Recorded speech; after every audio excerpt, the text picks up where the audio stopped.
Hello there, and welcome back to War Thunder. Today I want to present you the J6K1, and it was given to me by Early Access by Gettin for review purposes.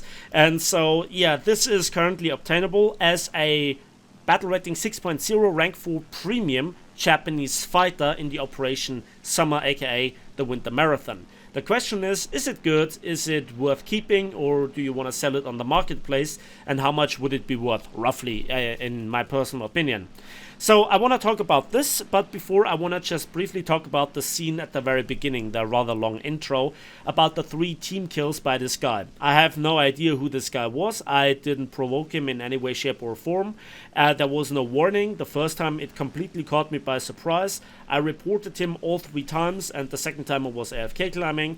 I got back with 1 wing less than ideal, and so yeah, then he blew me up, and by the third time I was really curious what was going on. I also saw a lot of team killing today, regardless of the map, the match and the plane, and I have no idea why. I absolutely have no idea why. Let me know in the comment section down below.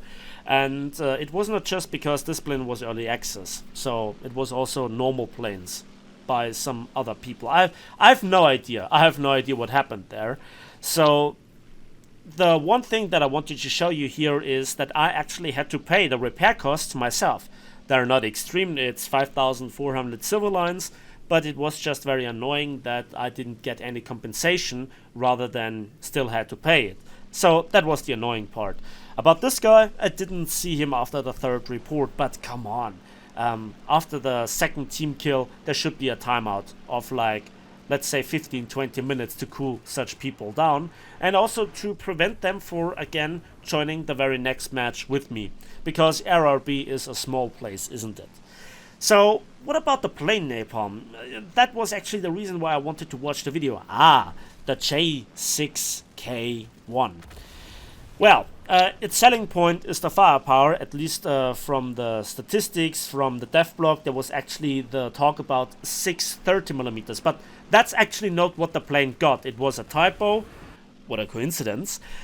So what does the plane got? Well, it has 6 20mm Type 99 Model 2 cannons with 1200 rounds between them. And so 200 rounds for each cannon. Backed up by 2 below the engine mounted 13.2mm Type 3 heavy machine guns with 400 rounds, which have a slightly higher rate of fire. So that's the armament in numbers.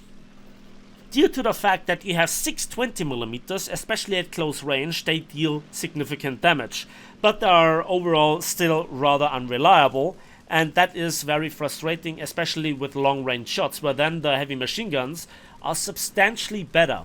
I tried out the ground target belt, the stealth belt, the universal belt. For the 20mm it didn't really make any difference, like with also the 13.2mm where I tried out the ground target belt, the stealth belt and the universal belt, and they all did equal damage. So I think that overall it depends on your personal preference, your experience, which kind of belt you use.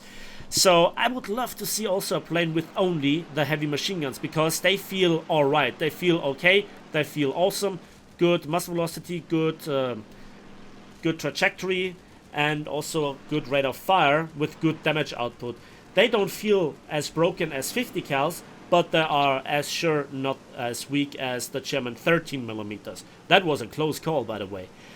So the armament, it's cool, it's alright.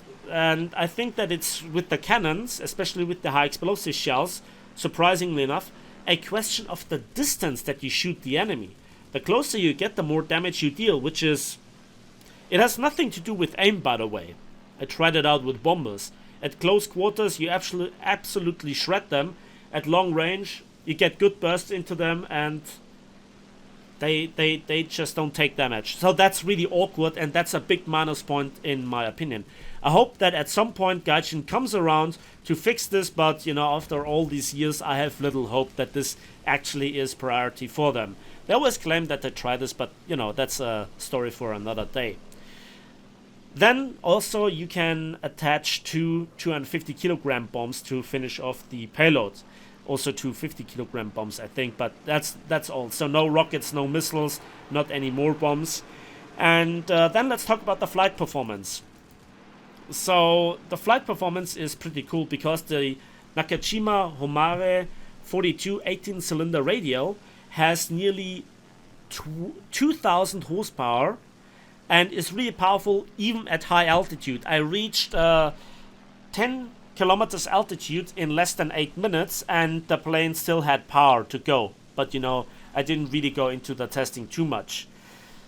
So the climb rate is good. The high altitude performance is good. Also, the engine does not overheat that drastically. After 10 minutes or so, you have to go off web for just a few seconds and then it's alright again. So really comfortable to fly. Then the elevator and the rudder.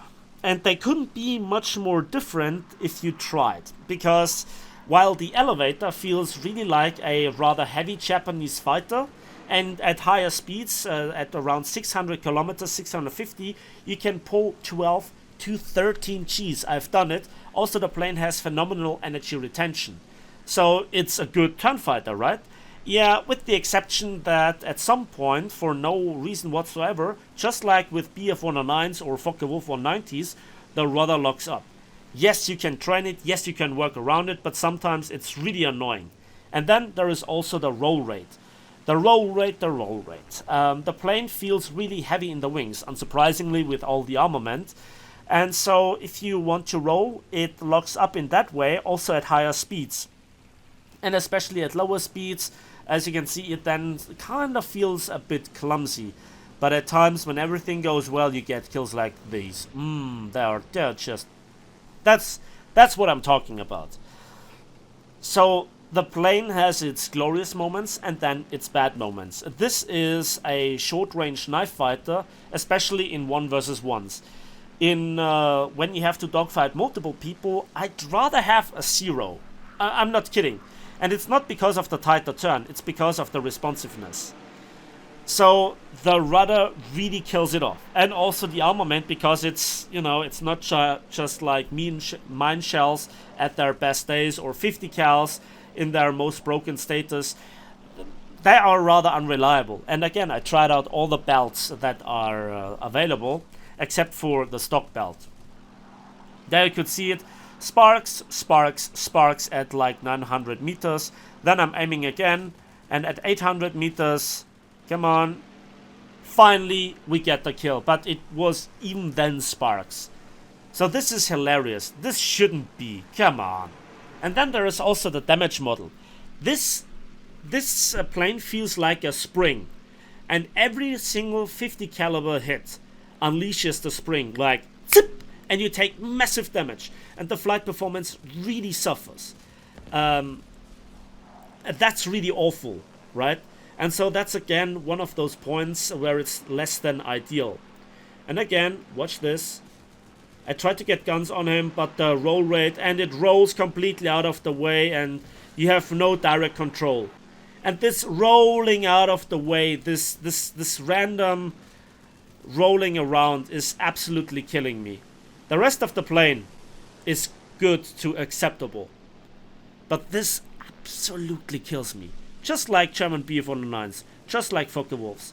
If this wouldn't be the case for this plane and the 4-set line of planes, there wouldn't be too much to complain about the flight models in War Thunder. Yes, a few broken things here and there, but again, I just wanted to get this out of the system. So the question is this plane worth it? If you're a collector, yes, of course. If you have a special relation to this plane, or you want to have something that is a bit stronger than an N1K2, sure, and it looks very similar to it. But then there is also the income, the Silverline and the RP. The Silverline modifier is the highest in the game. 2.7 times 2.0 is just the joint best in class and overall in the game. There is no other premium plane, tank, ship, helicopter that I know of that has a higher modifier. And then the RP reward is still the best for any given rank 4 premium in the Japanese 3 with 1.78. So if you are good with this plane and you love killing stuff, then certainly this will do the trick. And what would I pay for this plane if I really want to have it? Well, to be honest, I would pay for it $15 to $20 or euros. Maybe 25 if I really want to have it. But it's not worth more than this. Yes, it's a premium. Yes, other premiums are more expensive. But, you know, people can play for it at the moment for free. So it's a nice bonus. And I hope that we will see more event vehicles like this if the bad parts would be fixed. And to be honest, that's it for me today. So thanks for watching. Thanks for listening. I hope you enjoyed this video. Please give it a like if you did. Subscribe if you want to see more. And as usual, let me know in the comment section what you think about this plane. And if you agree or disagree with my verdict. And we'll see each other on the battlefields, on the waves, and in the skies of War Thunder.